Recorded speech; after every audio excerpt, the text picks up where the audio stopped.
We've got tambourines and castanets and wood blocks. Since 1928, the Mighty Morton has been filling the Ohio theater and entertaining audiences with its broad range of sounds. It's what they called a unit orchestra. It's the original synthesizer, if you will, via the pipe organ. Everything is wind-blown. There are no electronics, no speakers, no amplification. But you hear the different sections of the orchestra, the brass.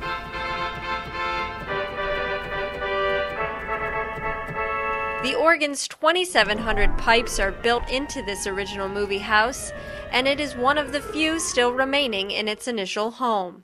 You can turn on the vibratos, or the tremulants as they called them, and using that same stop, you can play a tune that might have been in use when the lovers were kissing on the screen.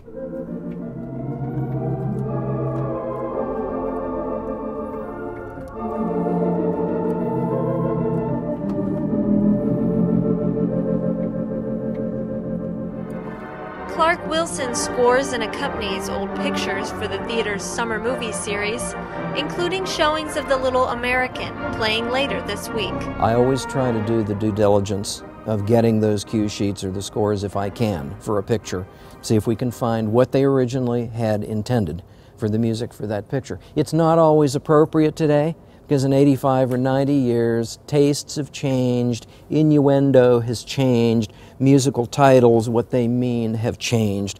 Wilson has been playing for 22 years at the Ohio Theater and was impressed by its organ as a boy. And it still is exciting every time I play here, because this was the first theater pipe organ I ever heard live and the first big movie palace that I ever was in. I was here for the 1969 farewell concert, when they were to tear the place down the following month.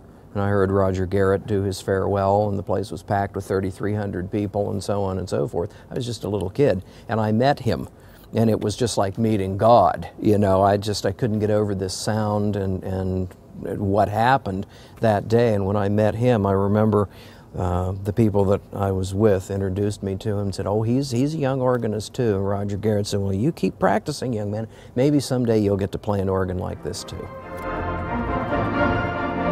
His talents take him across the nation, playing films and controlling the audience's emotions with every note.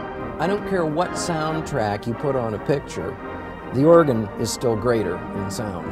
It plays the building, it plays the room, so the sound that comes at you when you're up in the balcony is unmatched by anything else. I can outplay the symphony on this, I can outplay any soundtrack, whatever. The organ's got that kind of power. Not to hurt your ears, but to push you in the chest and to roll your socks up and down. It's that kind of power.